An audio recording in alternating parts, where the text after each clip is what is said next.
Hello everyone, welcome back to my channel this side Siddhi. And आज की class में हम अपने यूजीसी नेट हिस्ट्री की क्लास को कंटिन्यू करेंगे और आज हमारी ये 6th क्लास होगी जिसमें हम सभी आपके कॉन्सेप्ट और टर्म की चीज़ों को कंटिन्यू करेंगे।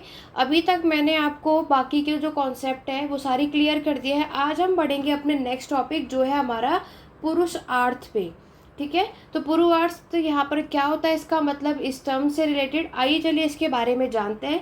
तो जैसे कि आप देख सकते हो कि आपके इस पुरुषार्थ मतलब होता है द 4 एम ऑफ लाइफ, यानी कि हम इंसानों के, हम मनुष्य के जीवन में कुछ उद्देश्य होते हैं। कितने होते हैं? 4। उसके बारे में जानेंगे। तो चलिए कंटिन्यू करते हैं। जिस तरीके से हमने बाकी के कॉन्सेप्ट को किया, हिंदी और इंग्लिश मीडियम दोनों में कंटिन्यू करेंगे। बिना वीडियो को स्किप करें, वीडियो के एंड तक बने रहिए। वीडियो पसंद आए तो लाइक शेयर करना मत भूलना। आप सभी लाइक शेयर बहुत ही कम करते हैं। अगर आपको ये वीडियो पसंद आती है तो ज़्यादा से ज़्यादा लाइक शेयर करना है, ताकि इसी तरीके से आपको ये चैनल पर वीडियो देखने को मिलती रहे। तो यहाँ पर आज हम बात करने वाले हैं कि हमारे जीवन के जो 4 उद्देश्य हैं वो क्या होते हैं। हमारे हिंदुज़म में आपके पुरुषार्थ मतलब बताया क्या गया है कि हमारे कुछ गोल होते हैं। ठीक है, अब अगर हम जर्नली बताएं तो यहाँ पर कितने, मैंने आपको बताया कि 4 गोल होते हैं। सबसे पहले होता है हमारा धर्म, जिसको आप ड्यूटी कहते हो, एथिक्स कह सकते हो। फिर होता है हमारा अर्थ, फिर होता है जिसको हम प्रोस्पेरिटी कहते हैं। अभी मैं आपको बहुत अच्छे से इसे एक्सप्लेन करूँगी, बट अभी वो 4 काम देख लो। फिर आता है धर्म, अर्थ, काम, और फिर नेक्स्ट होता है हमारा मोक्ष। जो मैंने अलग अलग, मैंने आपको पहले भी बताया कि यहाँ पर मैंने इम्पॉर्टेंट चीज़ों को हाईलाइट कर रखा है, सब कुछ नोट कर लेना। ठीक है, उसके बाद आपने देखा कि आपके काम और मोक्ष ये 4 उद्देश्य होते हैं इंसानों के जीवन में। अब यहाँ पर क्या, यहाँ पर अगर सबसे पहले आपको याद रखना है कि आपके पुरुषार्थ जो है ये एक संस्कृत वर्ड है। ठीक है, क्या है? संस्कृत वर्ड होता है। हिंदी में देखते हैं तो यहाँ पर अगर हम हिंदी में अगर बढ़ेंगे तो यहाँ पर आप देखोगे ये 2 वर्ड को मिलाकर बना है, पुरुष और अर्थ। किसको मिलाकर बना है? पुरुष और अर्थ। प्राचीन भारतीय मनुष्यों ने मानव के जो जीवन है, जो उनकी लाइफ है, वो नैतिक, भौतिक और आध्यात्मिक दृष्टि से उन्नत बनाने के लिए पुरुषार्थ नाम से पहले अपने दार्शनिक विचारों का नियोजन किया था। मतलब आज हमारे ह्यूमन के, यानी इंसानों के, मनुष्य के जीवन में धर्म, अर्थ, काम और मोक्ष ये 4 चीज़ आपको देखने को मिलती है। लेकिन आपके एग्जाम में क्वेश्चन पूछा जाए तो याद रखना, स्टार्टिंग में सिर्फ 3 ही चीज़ थी, धर्म, अर्थ और काम।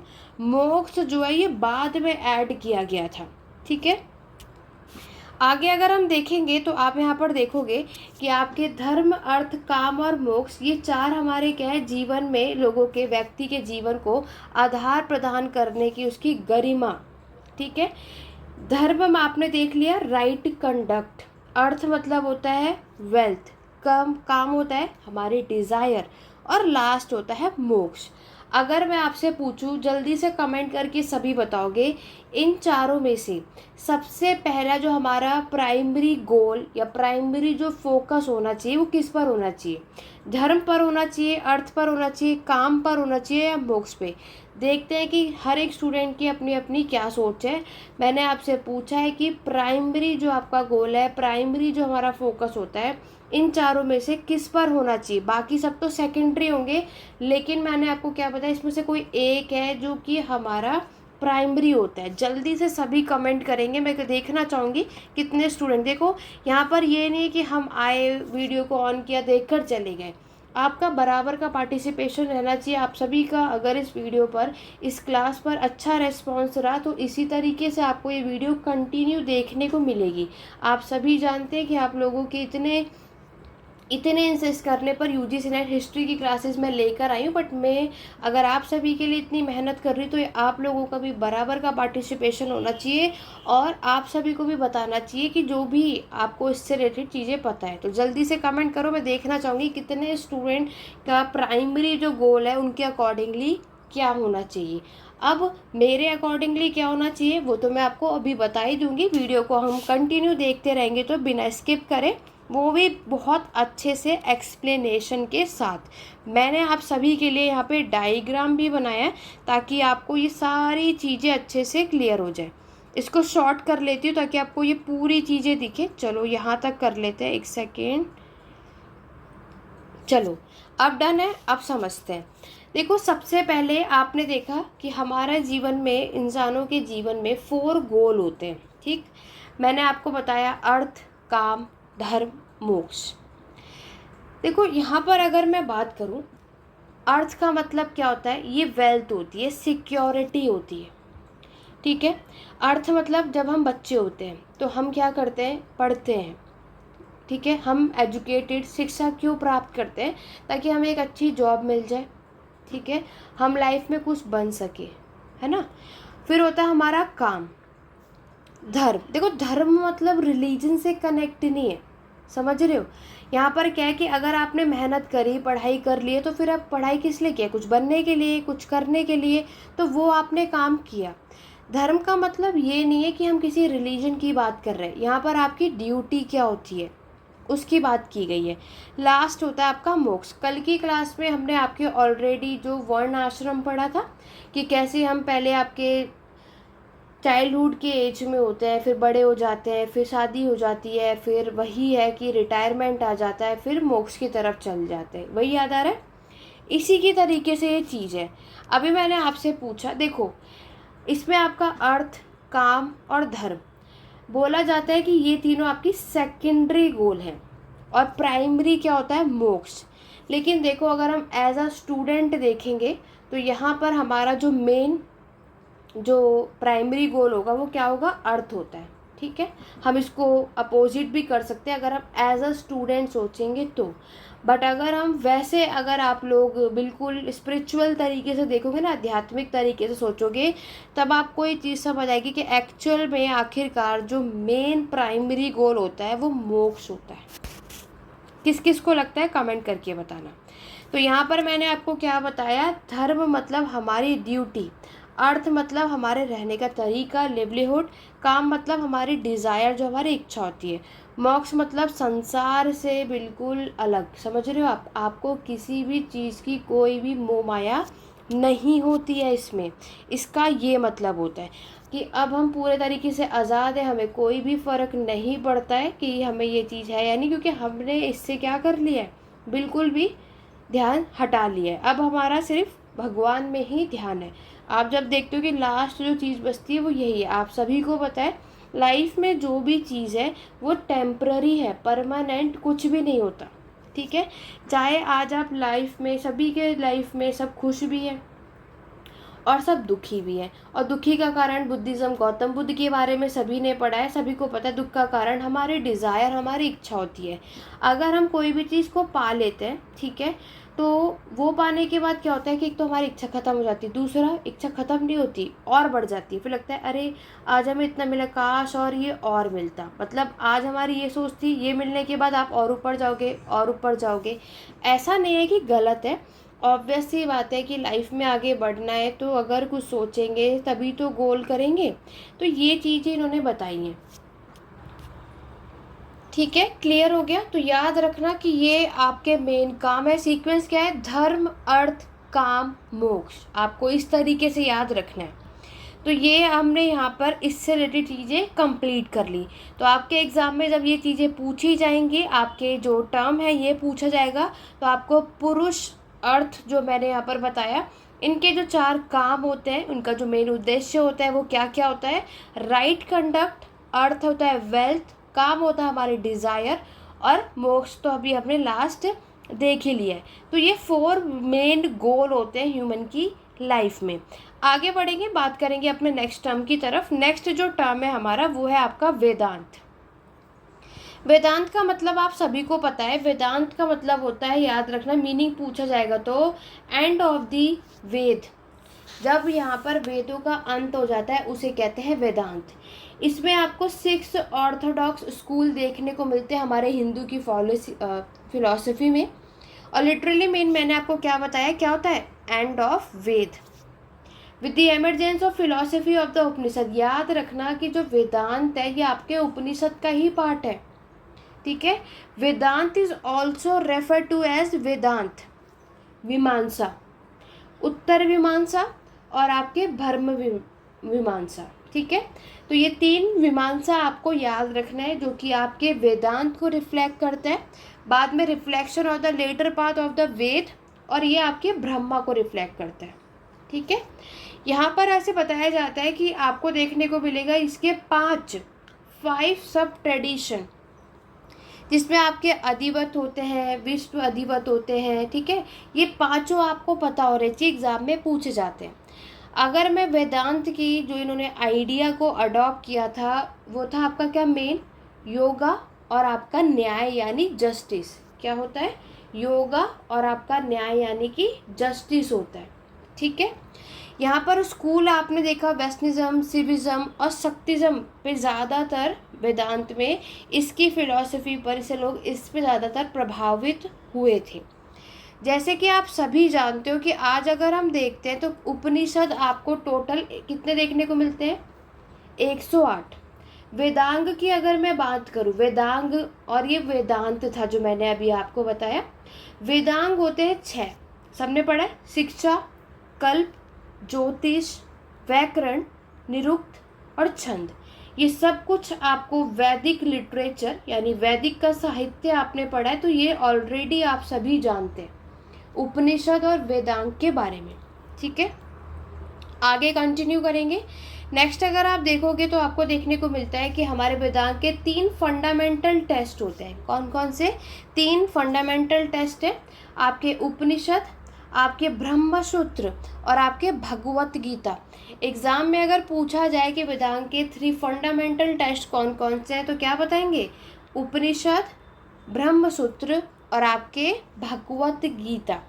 और हमारे हिंदी फिलॉसफी के जो 6 स्कूल हैं, जो मैंने अभी आपको यहाँ पर मेंशन कर दिया है, ये आपको याद रखना है, वेरी वेरी इंपॉर्टेंट है। आगे बढ़े, हिंदी में भी देख लेते हैं क्योंकि कुछ चीज़ें इंग्लिश में मेंशन नहीं है तो हिंदी में है, तो दोनों को साथ में देखकर चलेंगे। वेदांत होता है वेद प्लस अंत। आपने देखा ये किससे बना है, वेद प्लस अंत।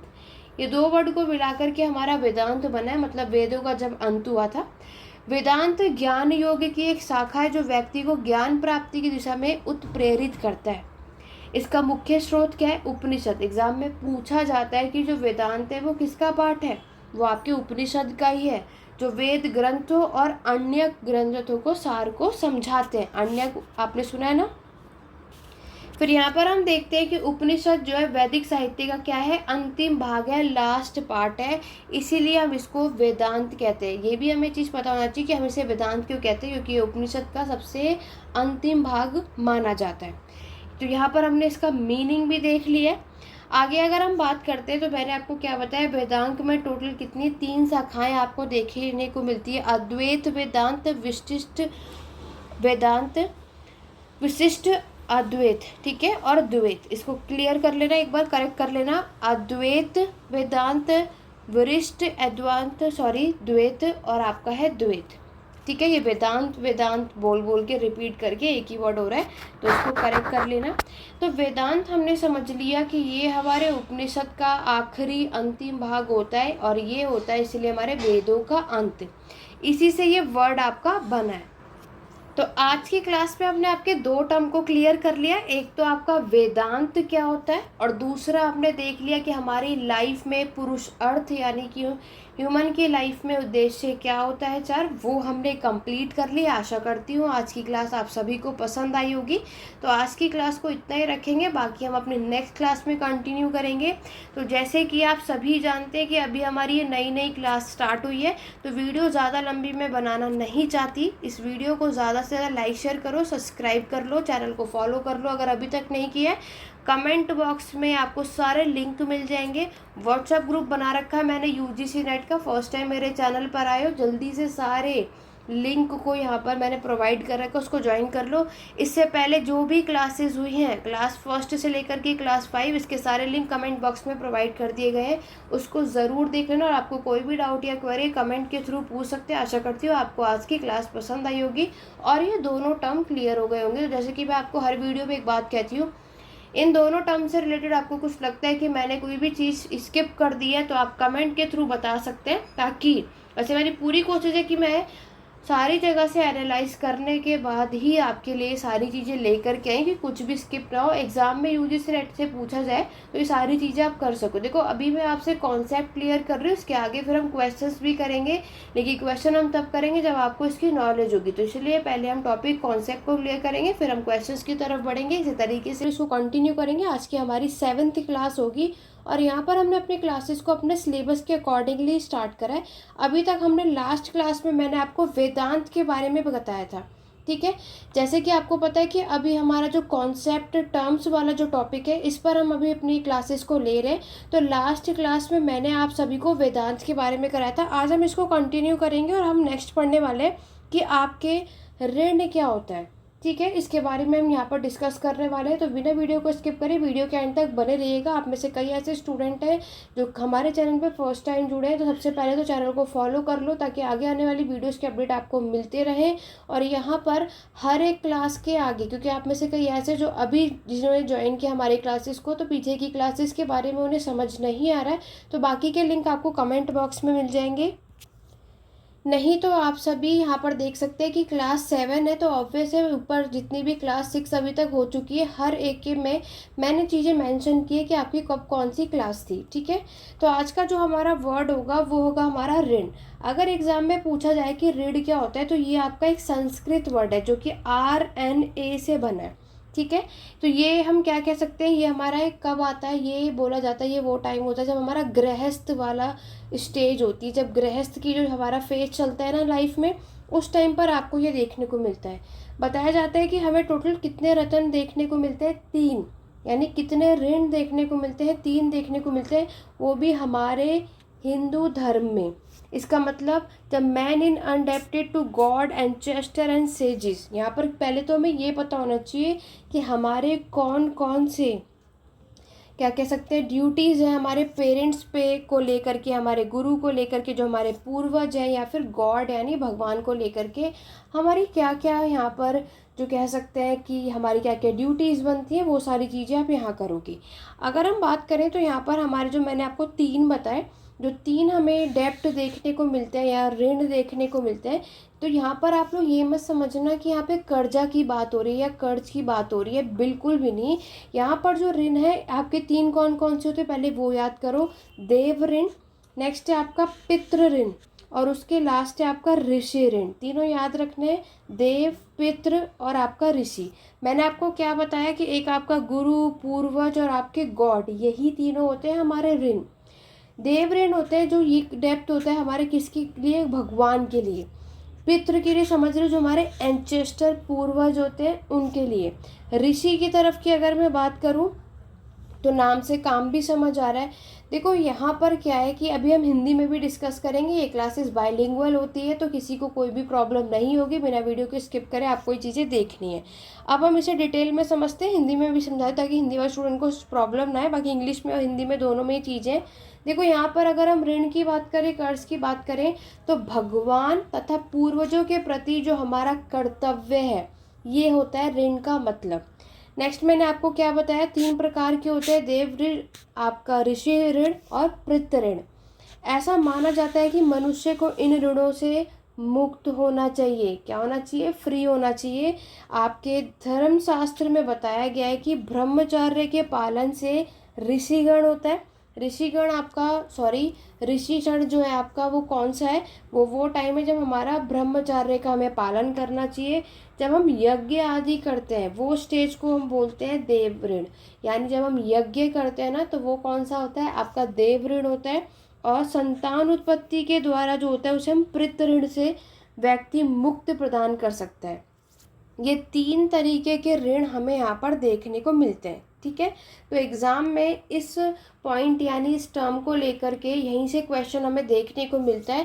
देखो मैंने आप सभी को ऑलरेडी जो अभी जून 2024 में एग्ज़ाम हुआ है, आपने देखा कि उसमें कितने सारे टर्म्स से रिलेटेड क्वेश्चन पूछे गए हैं, तो ये सारी चीज़ें आपको पता होना चाहिए। और जैसे कि मैं आपको हर एक क्लास में कहती हूँ, अगर आपको इन टर्म या कॉन्सेप्ट से और भी कुछ चीज़ें पता है जो मैंने स्किप कर दी हैं और आपको इम्पॉर्टेंट लगती है, तो आप सभी कमेंट के थ्रू ज़रूर बताना।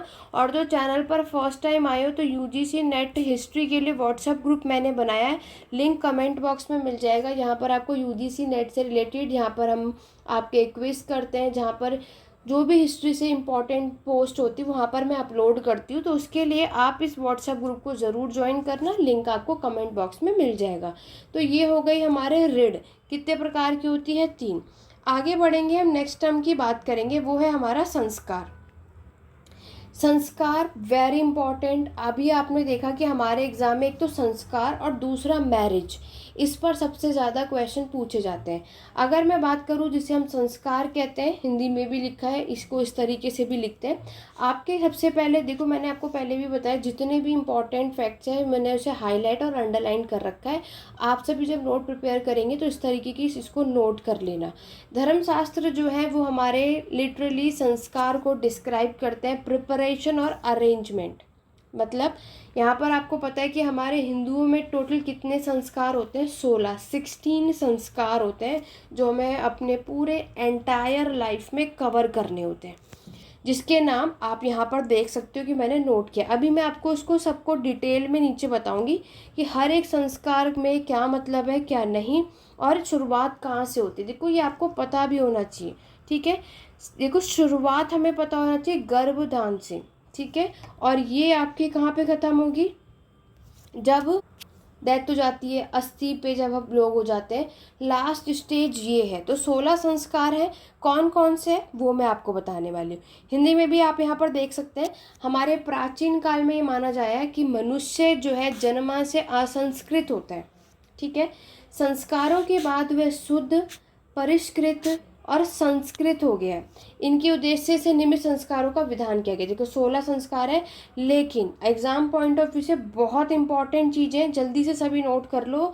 आपके गौतम बुद्ध के अकॉर्डिंग, नाम याद रखना, गौतम बुद्ध के अकॉर्डिंगली टोटल संस्कार जो इन्होंने माने हैं, कितने माने हैं? 40। वहीं आपके वैकनास के अकॉर्डिंगली उन्होंने माना है कि टोटल कितने संस्कार हैं? 18। और मनुस्क्रिट में यानी मनु ने माना है कि टोटल उनके अकॉर्डिंगली कितने संस्कार होते हैं? 13 यानी 13। लेकिन अगर हम कॉमन वे में देखें, आपके सामान्य तौर पर देखें, तो हमारे कितने संस्कार माने जाते हैं? 16। लेकिन एग्जाम में पूछा जाता है कि किसके अकॉर्डिंगली, कौन वो है जिन्होंने कहा था कि संस्कार जो है वो 40 है। मैच दी फॉलोइंग में भी आ सकता है, सेपरेटली भी वन वर्ड में भी आ सकता है। तो नाम के साथ काम भी याद होना चाहिए, क्योंकि देखो हमें ये नंबर तो याद रहते हैं, लेकिन आप लोग कंफ्यूज हो जाते हो कि हाँ गौतम बुद्ध ने कौन से कितने कहे थे, कितने संस्कार होते हैं? 13 होता है, 40। तो ये याद रखना, गौतम बुद्ध, ये तीनों नेम वेरी इंपॉर्टेंट है। बट ओवरऑल अगर हम देखें तो कितने माने जाते हैं? 16 संस्कार होते हैं। तो ये संस्कार इंसान के जन्म से लेकर के उसके मरने तक की सारी चीज़ें चलती हैं, जिसमें हम 16 संस्कार जो अभी मैं आपको नीचे दिखाने वाली हूँ, ठीक है। आगे बढ़ने से पहले चैनल पर फर्स्ट टाइम आए हो तो पहले तो चैनल को फॉलो कर लो, क्योंकि हमारी क्लास इसी तरीके से कॉन्टीन्यूसली आपको देखने को मिलेगी।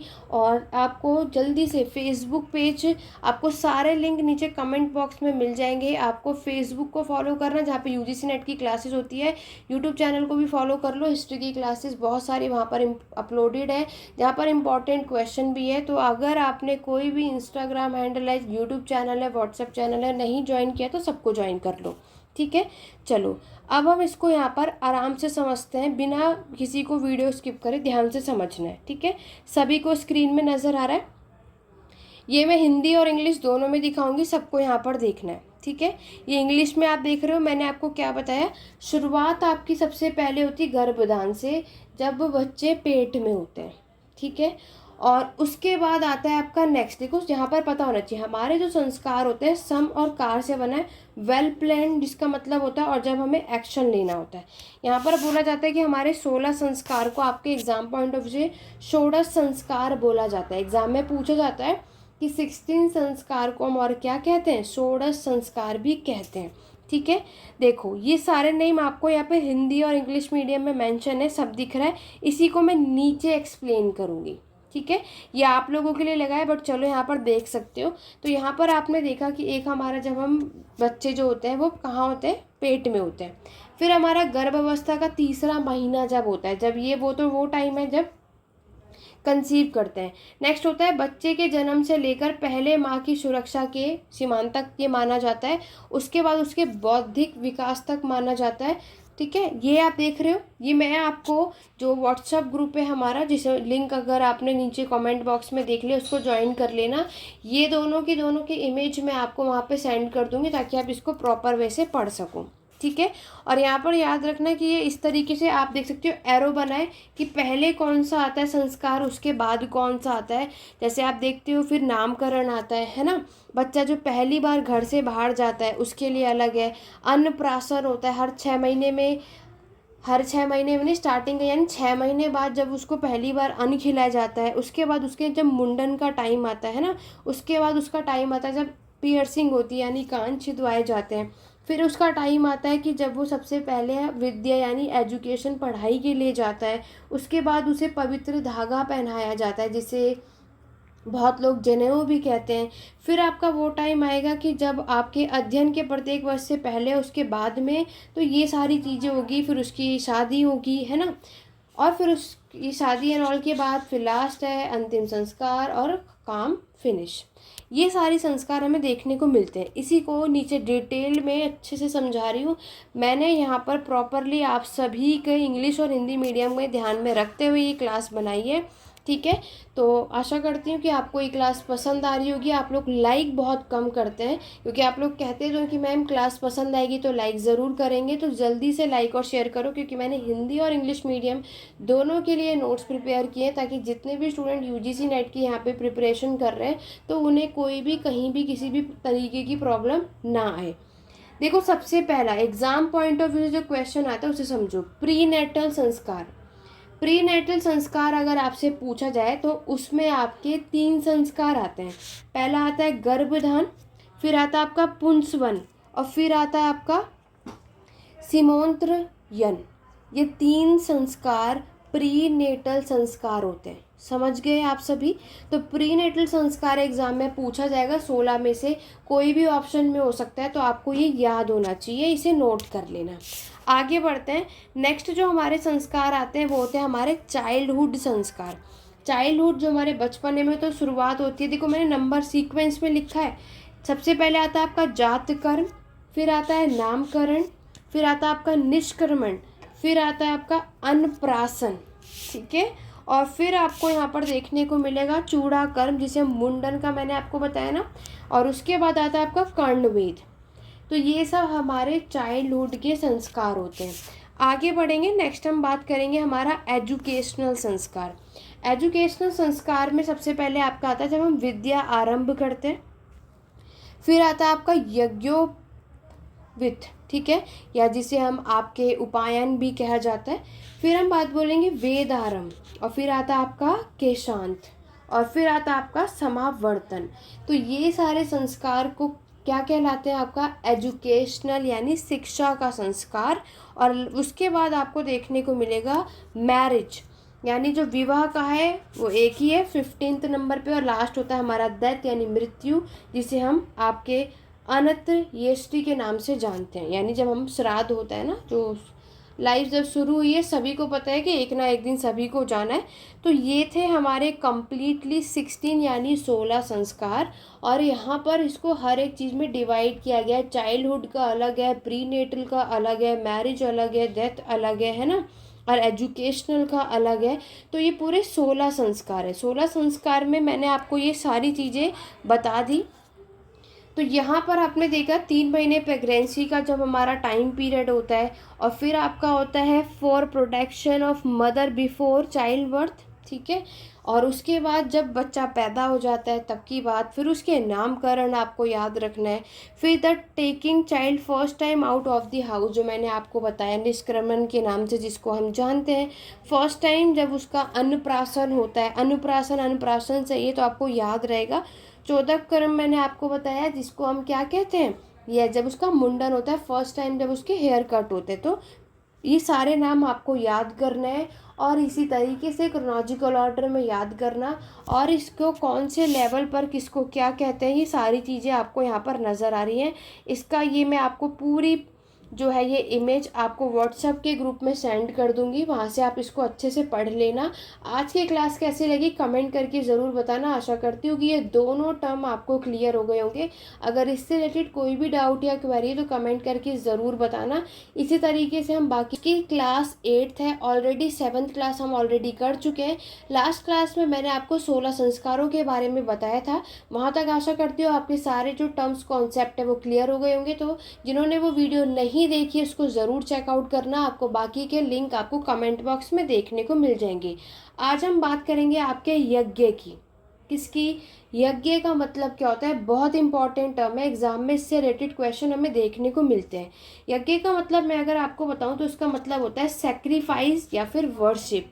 ठीक है, यज्ञ आपका एक रिचुअल है सेक्रीफाइस का। पहले तो आपको मीनिंग पता होना चाहिए, क्योंकि यहाँ पर यूजीसी नेट में आपके मीनिंग पूछे जाते हैं कि टर्म का एक्चुअल में मीनिंग क्या है। ठीक है, और याद रखना ऑलरेडी जून 2024 का क्वेश्चन पेपर सॉल्व करवा दिया, उस वीडियो को ज़रूर देखना ताकि आपको आइडिया हो जाए कि यूजीसी नेट हिस्ट्री में एग्जाम किस तरीके से क्वेश्चन पूछे जाते हैं।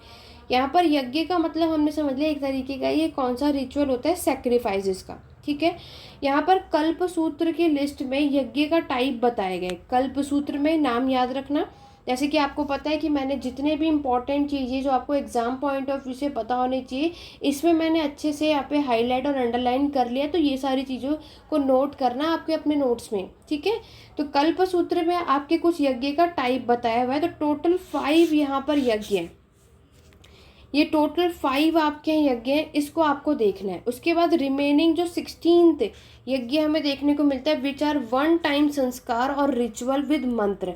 तो 16 संस्कार अभी मैंने लास्ट क्लास में आपको बताया, तो ये उसी की बात कर रहे हैं जहाँ पर आपके गर्भदान से सारी चीज़ें शुरू होती हैं, है ना। और हमारे जब क्या कहते हैं श्राद्ध होता है वहाँ तक आप देखते हो। ओके सॉरी, कंटिन्यू करते हैं, एक्चुअली कॉल आ रहा था बट ठीक है आगे बढ़ते हैं। तो यहाँ पर आपके 16 संस्कारों के बारे में बात हो रहा है। ठीक है, बात की गई है कि आखिरकार ये 16 जो मैंने आपको संस्कार बताया, जिन्होंने इस वीडियो को नहीं देखा तो क्लास 7th को चेक करना, इसके ऊपर वाली वीडियो आप में देखने को मिल जाएगी। इसको और अच्छे से समझते हैं। देखो यज्ञ का मतलब क्या है, प्राचीन भारतीय धर्मशास्त्रों ने मनुष्य के लिए यज्ञ का महत्व बताया गया है। किसमें? आपके धर्मशास्त्रों में पहले के टाइम पर क्या है, यज्ञ का इम्पोर्टेंस बताया गया है। ये आपका एक धार्मिक अनुष्ठान होता है। क्या होता है? रिलीजियस का आपका ये एक रिचुअल होता है। अनुष्ठान को क्या कहते हैं? हमारा रिलीजियस धार्मिक एक ये अनुष्ठान रिचुअल होता है। ठीक है, तो हमारा जो यज्ञ है ये एक हमारा एक धार्मिक अनुष्ठान होता है। यहाँ पर मैंने आपको क्या बताया कि टोटल हमारे 5 महायज्ञ होते हैं। देव यज्ञ इम्पॉर्टेंट है, एग्जाम में पूछा जाता है। कौन कौन से? देव यज्ञ, पृथ यज्ञ, आपके ऋषि यज्ञ, भूत यज्ञ और आपके अतिथि यज्ञ। देखो जो मैंने ऊपर बताया है सेम, देखो यहाँ पर हिंदी और इंग्लिश मीडियम वाले यहाँ पर ये नहीं समझना कि इंग्लिश में ये कुछ और होगा, इंग्लिश में भी हमें यही लिखना है। ठीक है, इंग्लिश में भी हम ऋषि यज्ञ को ये ऋषि यज्ञ ही लिखते हैं। तो यहाँ पर कुछ अलग नहीं है, तो इसलिए आप में से किसी को कोई प्रॉब्लम नहीं होनी चाहिए। हम दोनों ही तरीके से यहाँ पर देखेंगे। उसके बाद मैंने आपको क्या बताया कि टोटल हमारे 5 महायज्ञ आपको देखने को मिलते हैं। फिर यहाँ पर ये भी बताया जाए, जैसे कि आपको पता है कि पहले के टाइम पर जो राजा होते थे उनके द्वारा यहाँ पे यज्ञ किए जाते थे, जिसमें से आपके राजसूय यज्ञ, अश्वमेघ यज्ञ, वाजपेय यज्ञ, अग्निहोष्टम यज्ञ और आपका पुरुषमेघ यज्ञ। वेरी इंपॉर्टेंट है, एग्जाम में इससे कई बार यूजीसी नेट में क्वेश्चन आया है।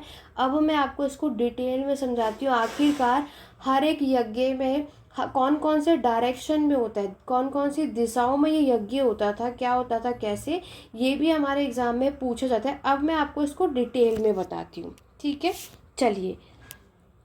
तो उससे पहले आपने देखा कि मैंने आपको कितने सेक्रीफाइसेस बताए, 5 काइंड ऑफ सेक्रीफाइस। जैसे कि मैंने देखो पहले मैंने यहाँ पर वो लगाया, उसके बाद मैंने खुद एक इम्पॉर्टेंट चीज़ें नोट करी ताकि आप सभी को ईजी रहे नोट्स बनाने में और सब कुछ समझने में। ठीक है, देखो सबसे पहले मैंने आपको ब्रह्म यज्ञ के बारे में बताया, इसका मतलब होता है सेक्रीफाइसेस टू ब्राह्मण। उसके बाद होता है ये देव यज्ञ, जो कि हम कौन सा करते हैं, देवों के लिए। पितृयज्ञ जो होता है ये होता है हमारे पूर्वजों यानी एंसेस्टर के लिए। उसके बाद अगर हम बात करेंगे आपके मनुष्य यज्ञ, यानी नाम से काम समझ आ रहा है, जो कि हम ह्यूमन बीइंग के सेक्रीफाइसेस के लिए करते हैं। उसके बाद होता है आपका भूत यज्ञ, यानी sacrifices to all living creature including ghost, वो जो करते हैं ना, ये सारी बातें आपको बतानी है। ठीक है, हिंदी में भी नोट किया है, डोंट वरी, हिंदी में भी देख सकते हैं हिंदी वाले स्टूडेंट। आपके पंच महायज्ञ होते हैं, धर्मशास्त्र ने हर एक गृहस्थ को रोजाना पंच महायज्ञ करना इन्होंने जरूरी समझा। देखो, ब्रह्म यज्ञ जो होता है ये आपका एक नियमित वेद होता है, धार्मिक ग्रंथों का ये अध्ययन किया जाता है ब्रह्मा यज्ञ में। नेक्स्ट अगर मैं बात करूँ तो आप यहाँ पर देखोगे प्रत्ययज्ञ। प्रत्ययज्ञ का अर्थ होता है तृपण, यानी पिंडदान करना, सभी करते हैं। त्रिपण से प्रीत जो है वो खुश होकर अब उनको आयु, धन, विद्या, मोक्ष, सुख और का आशीर्वाद देते हैं। ये बात आप सभी को पता है कि कभी भी किसी के घर में किसी का फैमिली मेंबर अगर नहीं होते हैं, उनके मरने के बाद पिंड दान किया जाता है ना, सभी को पता है, उसे कहते हैं प्रीति यज्ञ। नेक्स्ट अगर हम बात करेंगे अतिथि यज्ञ, यानी जब हम अतिथि को हमें आदर सत्कार करना चाहिए, कभी भी उनका तिरस्कार नहीं करना चाहिए। अगर आपके घर कोई मेहमान आता है, अतिथि आता है, अगर वो खुश नहीं हुआ, आपने उसके इंसल्ट करी या अपमान किया तो बहुत गलत माना जाता है। भूत यज्ञ का मतलब है अपने अन्न में से दूसरे प्राणियों के लिए, कल्याण के लिए कुछ भाग निकालना। आपने देखा होगा कई ऐसे लोग होते हैं जब हमेशा खाना खाने से पहले क्या करते हैं, एक रोटी का टुकड़ा बाहर निकालते हैं। ठीक है, या फिर हम अपने घर में कभी कुछ खाना बनाते हैं तो कुछ भी गाय के लिए या फिर डॉगी के लिए, है ना, किसी भी पर्सन के लिए हम क्या करते हैं, बाहर निकालते हैं कि पहले हमारे खाने से पहले इनके लिए निकालना है। राइट, आपने हर एक घर में ये चीज़ होती ही होती है, उसे ये यज्ञ कहते हैं। उसके बाद होता है आपका देव यज्ञ। देव यज्ञ में देवताओं का पूजन होता है और हवन किया जाता है, उसे कहते हैं देव यज्ञ। तो यहाँ पर हमने आपके पूरे 5 तरीके के जो सैक्रिफाइसेस, जो यज्ञ होते हैं वो समझ लिया। फिर मैं आपको बता रही थी कि राजसूय अश्वमेध यज्ञ क्या होता है, इसको भी समझते हैं। ठीक है, बहुत अच्छे से समझेंगे, इसलिए डिटेल में मैंने लिखा है ताकि आपके नोट्स भी अच्छे बन सके और आपको कॉन्सेप्ट भी क्लियर हो, जो स्टूडेंट फर्स्ट टाइम भी कर रहे हो। देखो, राजसूय यज्ञ तो है, ये यज्ञ राजा के राज्य अभिषेक के लिए किया जाता है। आप में से कई ऐसे होंगे जिन्हें ये बात नहीं पता होगी और बहुतों को पता भी होगी। तो यहाँ पर ये यज्ञ जो होता है वो किसके लिए होता है, जब कोई राजा बनता है उसके राज्य अभिषेक के लिए, उसे राजसूय यज्ञ कहते हैं। अश्वमेध यज्ञ ऐसा तो कोई स्टूडेंट नहीं होगा जिसके इसके बारे में नहीं पता होगा। ये आपका वो यज्ञ होता है जो राजा के प्रभुत्व को चुनौती देता है। जैसे कि आप यहाँ पढ़ सकते हो कि मैंने लिखा है कि युवराज के राज्याभिषेक के पश्चात अन्य राज्यों की चुनौती देते हुए एक घोड़ा यहाँ पर छोड़ा जाता है, और एक घोड़ा जिन जिन राज्यों से होकर गुजरता है उसे राजा के अधीन मान लिया जाता है। ठीक है, जैसे ये राजा का महल है और यहाँ पर इन्होंने हॉर्स छोड़ा, और ये हॉर्स जहाँ जहाँ जाएगा, जिस भी राज्य के, वो क्या होगा, वो उस राजा के अंडर में आ जाता है। लेकिन अगर कोई भी ऐसा रूलर है किसी और अदर डायनेस्टी का, और उस घोड़े को उन्होंने वो अगर रोक लिया, तो ये माना जाता था कि वह राजा के प्रभुत्व को स्वीकार नहीं करता है और उस घोड़े के मालिक को क्या करना, अब लड़ाई होगी, बैटल। यहाँ पे डायरेक्टली युद्ध नहीं होता था, यहाँ पर डायरेक्टली आपका वॉर नहीं होता था, पहले ये चीज़ होती थी। अगर यहाँ पर कोई भी ऐसा रूलर है जो सामने वाले रूलर को चुनौती दे सकता है, तो ये चीज़ हमें देखने को मिलती है, इसे कहते हैं अश्वमेध यज्ञ। क्लियर हो गया? जिसको क्लियर नहीं हुआ एक बार इसको दोबारा से वीडियो को बैक करना तो क्लियर हो जाएगा। नेक्स्ट होता है आपका वाजपेय यज्ञ। वाजपेय यज्ञ की बात करूं, इस यज्ञ में शौर्य एवं शक्ति का प्रदर्शन करने के लिए एक गोत्र के राजाओं के बीच रथ दौड़ का आयोजन किया होता है। वाजपेय यज्ञ क्या होता है, आपके रथ दौड़, समझ रहे हो? उसके बाद होता है अग्निष्टम यज्ञ। इस यज्ञ में सोमरस का पान किया जाता है। एग्जाम में पूछा जाएगा कि आपकी, देखो, मैच दी फॉलोइंग में आ सकता है, स्टेटमेंट में क्वेश्चन आ सकता है, तो ये चीज़ें आपको पता होनी चाहिए, ये घुमा फिरा के पूछ सकते हैं। देखो, अभी तो हम लोग कॉन्सेप्ट क्लियर कर रहे हैं, इससे आगे मैं आपको क्वेश्चंस भी कराऊंगी ताकि आप इन क्वेश्चंस को सॉल्व कर सको। लेकिन उसके लिए ये सारा टॉपिक अच्छे से पढ़ लो, अच्छे से प्रॉपर वे से नोट्स बना लो और रिवाइज करते रहो, ताकि हम आगे आने वाले दिनों में जब मैं प्रैक्टिस क्वेश्चंस लेके आऊँ तो आप उसको कर पाओ। और अग्नि की में पशु को बलि दी जाती है, उसे अग्निष्टम यज्ञ कहते हैं। चलिए, अब देखो, सबको ध्यान से समझना है। आप यहाँ पर देखोगे तो ये आपका प्रीवियस ईयर क्वेश्चन पेपर है, उसमें पूछा था उत्तर वैदिक काल यानी लेटर वैदिक पीरियड की बात हो रही है आपकी, ठीक है। लेटर वैदिक पीरियड की बात हो रही है, उसमें चारों दिशाओं में राजा का जो प्रभुत्व है, राजा के द्वारा किए जाने वाले यज्ञ का वर्णन किस में मिलता है। आपको ऑप्शन दिया था ऐत्रेय ब्राह्मण, शतपथ ब्राह्मण, गृहपथ ब्राह्मण। तो देखो यहाँ पर आपको याद रखना, उत्तर वैदिक काल लेटर वैदिक पीरियड में, क्योंकि मैंने आपको क्या बताया, जो मैंने आपको यज्ञ पढ़ाए हैं वो चारों दिशाओं में होते हैं। तो यहाँ पर इसका वर्णन गोपथ ब्राह्मण में मिलता है। किस में मिलता है? आपके गोपथ ब्राह्मण में। एक सेकेंड रुको, अब आपको शायद यहाँ पर क्लियर हो। किस में होगा? आपके गोपथ ब्राह्मण में। अब यहाँ पर हम समझते हैं डायरेक्शन के साथ। ये देखो, अगर आपको स्क्रीन पर प्रॉपर वे से नज़र आ रहा होगा तो ये जो नॉर्थ साइड में जो यज्ञ होता है उसे हम पुरुष मेघ यज्ञ कहते हैं, यानी जो आपका उत्तर डायरेक्शन में होता है। ईस्ट यानी आपके जो पूर्व दिशा में जो यज्ञ होता है उसे हम वाजपेय यज्ञ कहते हैं, ठीक है। सर्वमेघ यज्ञ होता है आपके दक्षिण में। कहाँ पर होता है? हमारे दक्षिण में सर्वमेघ यज्ञ होता है। और आपके होता है पश्चिम में, यानी आपके वेस्ट दिशा में होता है अश्वमेघ यज्ञ। और ये जो इसका बीच का डायरेक्शन यानी जो सेंटर होता है, ये होता है, माना जाता है राजसूय यज्ञ। अब तो क्लियर हो गया कि राजसूय यज्ञ, वाजपेय यज्ञ, पुरुषमेघ यज्ञ, अश्वमेघ यज्ञ कौन सा होता है, ये मैंने आपको ऊपर क्लियर कर दिया। लेकिन आपको इसके डायरेक्शन यानी दिशा भी याद होनी चाहिए। अब आप यहाँ पर एक चीज़ देखो कि आपको लग रहा है यहाँ पर मैंने ये क्या लिखा है। देखो, जो नॉर्थ साइड में जो राजा होते हैं उन्हें विराट बुलाते हैं, विराट बुलाया जाता है। जो ईस्ट यानी पूर्व दिशा में जो राजा होते हैं वो सम्राट कहलाते हैं। पश्चिम में जो राजा होते हैं उन्हें स्वराट कहलाया जाता है। और जो दक्षिण में होते हैं वो भोज कहलाते हैं। और जो राजसूय यज्ञ करता है उसे हम राजा कहते हैं। तो ये वेरी इंपॉर्टेंट है, ठीक है। आपको एक चीज़ें क्लियर हो, हर एक डायरेक्शन में जो यज्ञ करते हैं वो कौन कौन सी दिशा में है, इस हर एक यज्ञ का क्या मतलब है, और वो उन राजाओं को क्या बोलते हैं। हर जगह राजा नहीं बोला जाता, राजा, सम्राट, विराट, स्वराट और भोज, ये चीज़ें कहा जाती है।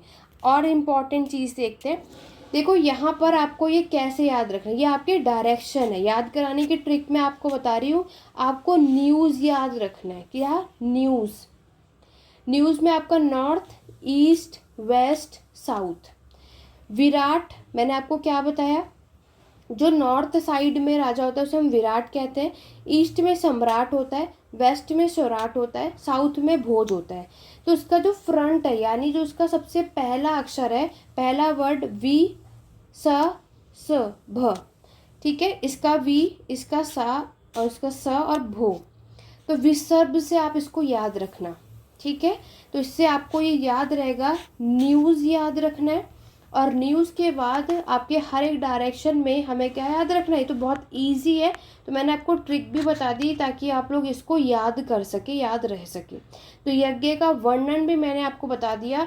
और इसके मध्य यानी बीच में होते हैं वो राजा होता है, और चारों दिशाओं में जो होते हैं उसे हम एकराट कहते हैं।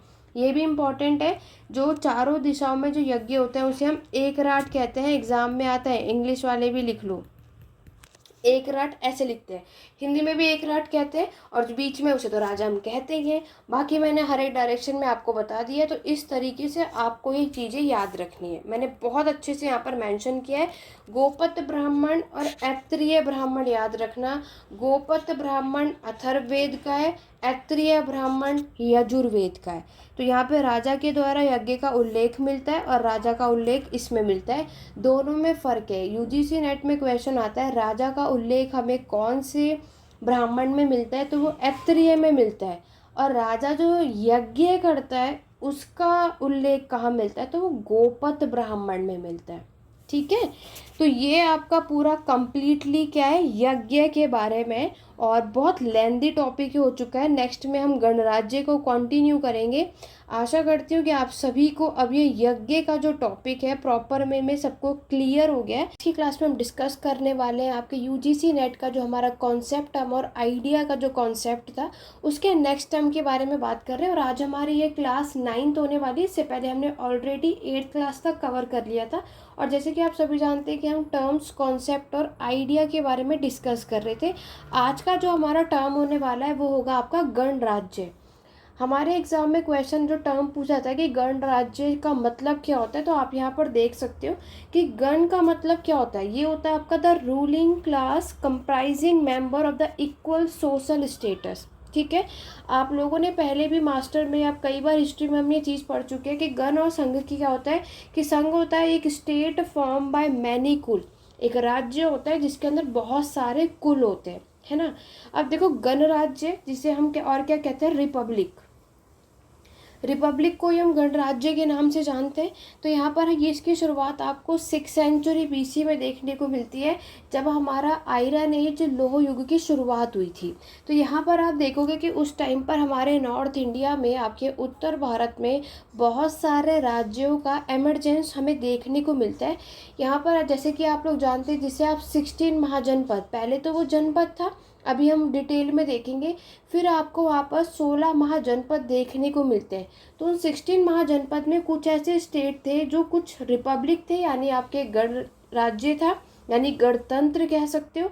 और दूसरा या तो आपको हम ओलिगार्चीज भी बोलते हैं, तो इसको हम क्या बोलते हैं, गणराज्य। ठीक है, गणराज्य के मतलब के लिए यहाँ पर एक पर्सन का आपको याद रखना है, KP जायसवाल। उन्होंने क्या बताया कि हमारा जो ये टर्म है गण, ये क्या है, एक रिपब्लिकन फॉर्म है।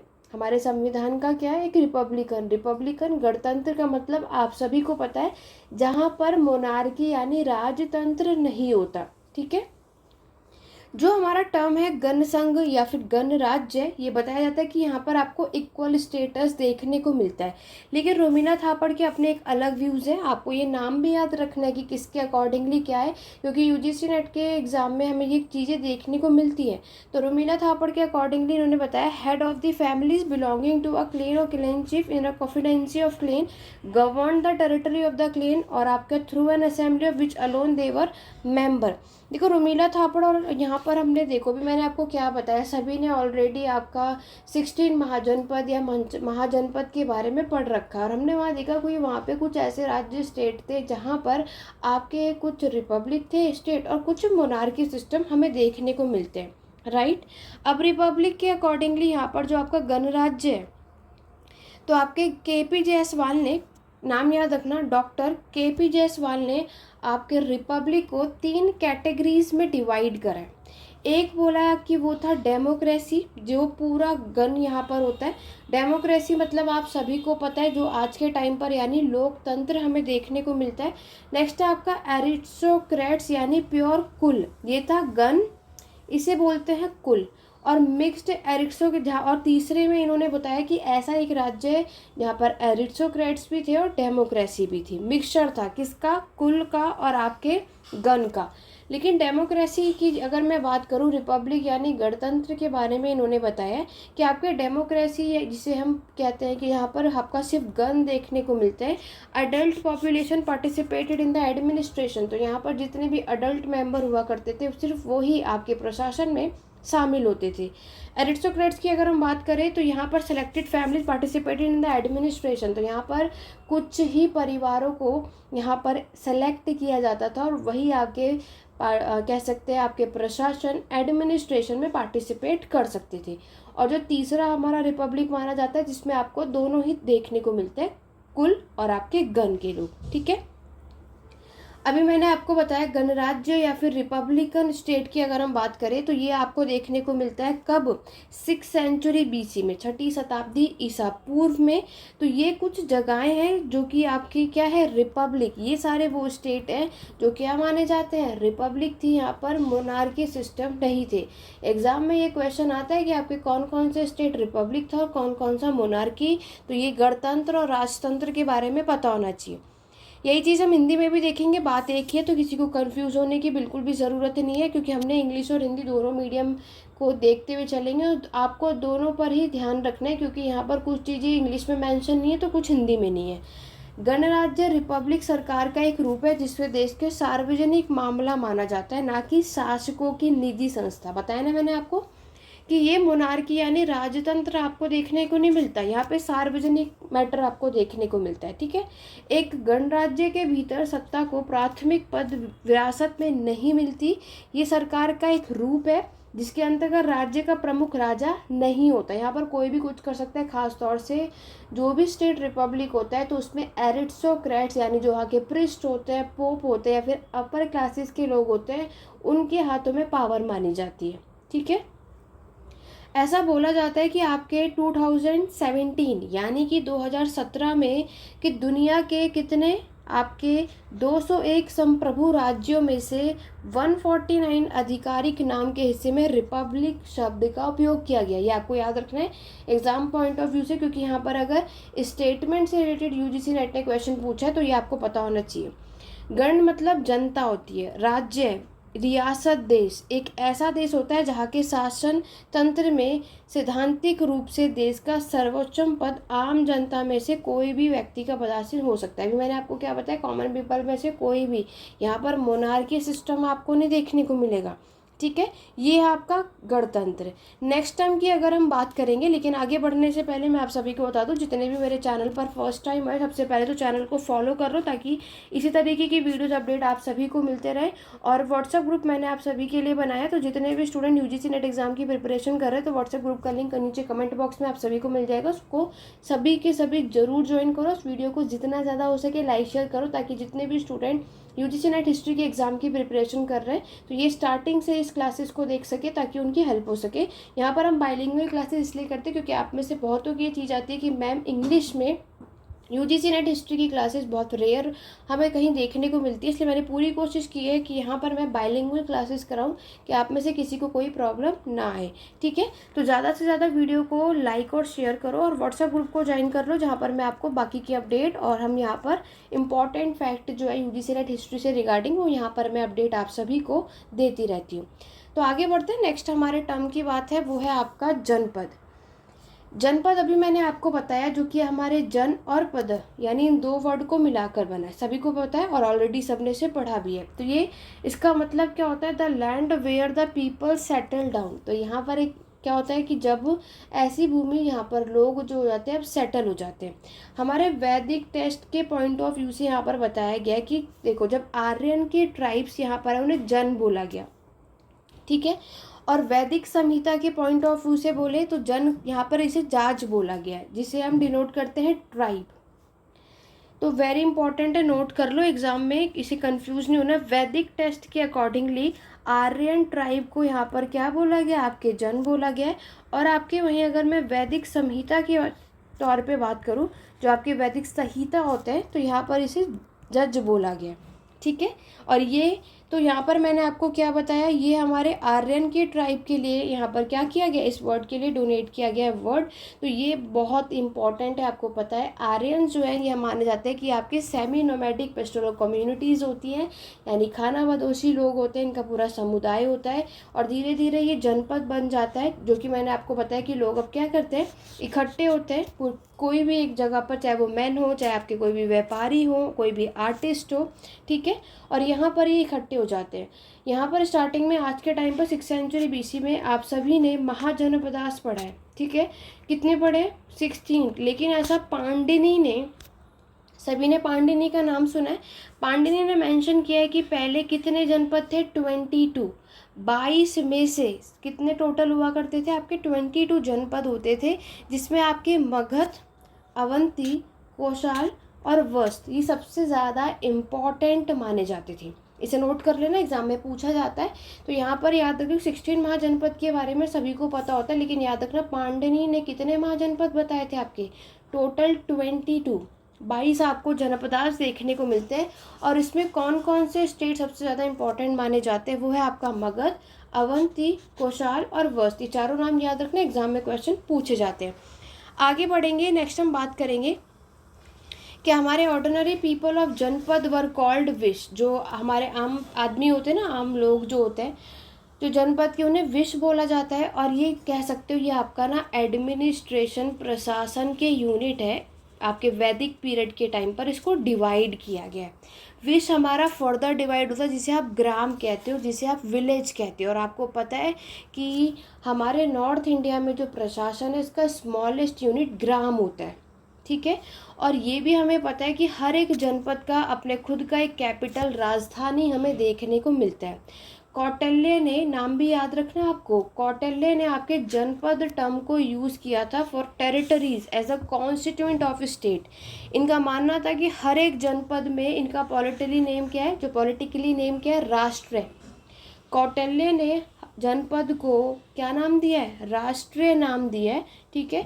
और इनके अकॉर्डिंगली जो जनपद जो है, जो अच्छा खासा फ्लोरिश हुआ, अच्छा खासा फला फूला था, वो टाइम पीरियड है 1500 से लेकर के 500 BC। अगर ये ईसा पूर्व का टाइम अगर आप देखोगे तो ये आपको समझ आ रहा है कि हमने 1500 से लेकर के आपका 600 BC ईसा पूर्व जो माना जाता है, ये वैदिक पीरियड का होता है, सभी को पता है। तो यहाँ पर इन्होंने क्या बताया, आपके कौटिल्य के अकॉर्डिंगली जनपद जो है, जो अच्छा खासा फ्लोरिश हुआ था, उनके अकॉर्डिंगली वैदिक पीरियड में इन्हें माना जाता है, ठीक है। इन्होंने बताया जो फर्स्ट टर्म हमें यहाँ पर देखने को मिलता है वो ऐत्रेय में और आपके शतपथ ब्राह्मण में हमें ये वर्ड सबसे पहले देखने को मिलता है, ऐसा कौटिल्य के अकॉर्डिंगली है। उसके बाद अगर हम आगे बात करेंगे तो जनपद का जो प्रशासन है, इन्होंने क्या करा है, कुछ असेंबलीज हमें देखने को मिलती है। ऑब्वियस है, हमने अर्ली वैदिक पीरियड, लेटर वैदिक पीरियड, इसके बारे में अच्छे, यानी उत्तर वैदिक काल और ऋग्वैदिक काल के बारे में अच्छे खासे तरीके से हमने पढ़ा है। अगर आपने नहीं पढ़ा है तो यूट्यूब चैनल पर मेरे हिस्ट्री एडू पॉइंट पर जाओगे, उसका लिंक मैं कमेंट बॉक्स में आपको मिल जाएगा। उसमें एंशिएंट हिस्ट्री की प्लेलिस्ट है। एंशिएंट हिस्ट्री की प्लेलिस्ट में वैदिक पीरियड मैंने बहुत डिटेल में समझाया हुआ। अगर कभी किसी ने कुछ नहीं पढ़ा है तो वहाँ से आप कर सकते हो, सारी जो भी चीज़ें वो क्लियर हो जाएंगी। तो यहाँ पर जो पॉलिटिकल एडमिनिस्ट्रेशन, आपका राजनीतिक, अगर हम वैदिक पीरियड के टाइम पर देखते हैं तो आप देखोगे तब उस टाइम पे सभा, समिति और विधाता, ये 3 तरीके की काउंसिल होती थी। खास तौर से सभा और समिति हमें देखने को मिलता है, ठीक है। तो सभा में क्या होता था, जितने भी अपर क्लासेस के लोग होते थे वो सारे होते थे। समिति में कॉमन पीपल की असेंबली हुआ करती थी। यहीं आप हिंदी मीडियम में भी इसे देख सकते हो। हिंदी मीडियम में भी मैं आपको एक्सप्लेन कर देती हूँ। प्राचीन भारत में राज्य या फिर आपकी प्रशासनिक इकाइयों को जनपद कहते थे। पहले के टाइम पर क्या होता था कि जो राज्य या फिर आपके प्रशासनिक इकाइयों को जनपद कहा जाता था। उत्तर वैदिक के काल में कुछ जनपदों का उल्लेख हमें मिलता है। किस में मिलता है, आपके एग्जाम में उत्तर की जगह ऋग्वैदिक काल या आर्यवैदिक काल मेंशन किया जाएगा तो वो रॉन्ग होगा। लेटर वैदिक पीरियड में हमें जनपद का उल्लेख मिलता है। बौद्ध के ग्रंथों में भी इसका कई बार हमें उल्लेख देखने को मिलता है। आर्य का सबसे प्रभावशाली जाति था और वे अपने आपको जन कहते थे। कौन कहते थे, अभी मैंने आपको ये same as it is English medium में भी एक्सप्लेन किया था, जन। इसमें एक नई परिभाषा दी गई है जनपद, जिसमें जन का मतलब होता है लोग और पद का मतलब होता है चरण, ठीक है, जो मैंने अभी आपको इंग्लिश में ऊपर डिटेल में समझा दिया। अब मैं आपको और अच्छे से दिखाती हूँ। वैसे तो इतना सफिशिएंट है क्योंकि हम लोग यहाँ पर टर्म से रिलेटेड बात कर रहे हैं, बट मैं आपको ये बताना चाहूँगी कि जनपद यानी महाजनपद, जनपद, इससे रिलेटेड जो हमारा टॉपिक है और क्या क्या चीज़ें हमें पता होना चाहिए। Otherwise exam point of view से या फिर एक टर्म्स के अकॉर्डिंगली इतनी बातें सफिशिएंट है, बट फिर भी हम देखते हैं। देखो, अगर आप सभी को ये मैप क्लियर हो रहा होगा तो जैसे कि आप सभी जानते हो कि ये क्या है, हमारा टोटली महाजनपदास, ठीक है। महाजनपदास आपको देखने को मिलता है, जिसमें आपको ये देख रहे हो कंबोज, गांधार, ये मैं आपको शेयर कर दूंगी व्हाट्सएप ग्रुप, जो लिंक कमेंट बॉक्स में दिया उसको ज्वाइन कर लेना। आपको कुरु, मत्स्य, पांचाल, है ना, सूरसेन, कोसाल, कोसाम्बी, काशी, आपका छेदी, अवंती, ये सारे आप देखते हो कि 16 महाजनपद है। और ये अंग, वज्जी, माल, ये सारे आपके हर जगह ये कम्प्लीटली हमें यहाँ पर देखने को मिलता है। अब अगर मैं आगे बढ़ूँ और आप यहाँ पर देखोगे कि महाजनपद का उदय अभी मैंने आपको बता दिया कि कब, कहाँ, कैसे होता है। आगे बढ़ेंगे, इतना डिटेल में नहीं क्योंकि अभी हम 16 महाजनपद के बारे में तो नहीं पढ़ रहे। हम ये देखेंगे कि आपके, जैसे कि आपको मैंने अभी क्या बताया, लेकिन देखो मेन चीज़ तो मुझे आपको ये बतानी थी कि हमारे 16 महाजनपद में कुछ ऐसे राज्य हैं जो कि राजतंत्र हैं, कुछ ऐसे हैं जो गणतंत्र हैं, यानी मोनार्की है, कुछ रिपब्लिक है। मोनार्की में हमारे गांधार, कंबोज, काशी, वस्त, अवंती, छेदी, कुरु, पांचाल, मत्स्य, अंग, कौशाल, मगध और सूरसेन माना जाता है। और अगर मैं रिपब्लिक यानी गणतंत्र की बात करूँ तो आपके अशक, माल और वज्जी। हमारे एग्जाम में कई बार ये क्वेश्चन पूछा जाता है कि आपको ये नेम दे दिया जाएगा और पूछा जाएगा कि इसमें से कौन से ऐसे स्टेट है जहाँ मोनार्की सिस्टम है और कौन से ऐसे स्टेट है जो रिपब्लिक है, या फिर आपसे इनकी कैपिटल, इनकी राजधानी पूछी जाती है। तो इतनी चीज़ें आपको क्लियर होनी चाहिए। और नेक्स्ट वेरी इंपॉर्टेंट, क्योंकि आप मैक्सिमम स्टूडेंट को ये बात पता होगी कि 16 महाजनपद का उल्लेख आपको अंगुत्तर निकाय में मिलता है। किस में मिलता है? अंगुत्तर निकाय में मिलता है। एक और सोर्स है, वो आप सभी मुझे कमेंट करके ज़रूर बताएंगे। मैंने जब 16 महाजनपद का ये आपको ऑलरेडी इस पर एक क्लास मैंने दी थी, तो एंशियंट हिस्ट्री की प्लेलिस्ट पर यूट्यूब चैनल पर देखोगे तो आपको 16 महाजनपद का टॉपिक देखने को मिल जाएगा। तो जल्दी से सभी मुझे कमेंट करके बताएंगे कि अंगुत्तर निकाय के अलावा 16 महाजनपद के बारे में हमें और किस सोर्स से पता चलता है। यहाँ तक बातें क्लियर हो गई। उसके बाद ये है हमारे महाजनपद, जिसमें हमें कैपिटल भी आपको पता होनी चाहिए। अंग की अगर मैं बात करूँ तो इसकी राजधानी चंपा मानी जाती है। आज के टाइम पर ये कौन सी जगह पे लोकेट है ये आपको पता होना चाहिए। मगध आपको पता ही है, ठीक है। राजगृह वेरी इंपॉर्टेंट है, यहाँ से तो क्वेश्चन अभी आपके जून में देखने को मिलता है। राजगृह इसकी पहली राजधानी है, ठीक है। बाद में पाटलिपुत्र आती है, वेरी इंपॉर्टेंट, यहाँ से इस बार क्वेश्चन आपको मिला देखने को। काशी आपको पता होना चाहिए, इसकी क्या राजधानी काशी हमें देखने को मिलती है। वस्त की अगर हम बात करें तो उसकी राजधानी कौशाम्बी है। कौशाल की अगर हम बात करें तो श्रावस्ती है, ठीक है। सूरसेन की अगर आप देखोगे तो इसकी राजधानी मथुरा है। इस तरीके की बाकी कैपिटल भी आपको पता होना चाहिए। तो जो जब हम ये आपका पूरा 16 महाजनपद का टॉपिक करेंगे तब मैं आपको ये चीज़ें बताऊंगी, ठीक है। तब हम इसे डिटेल में करेंगे।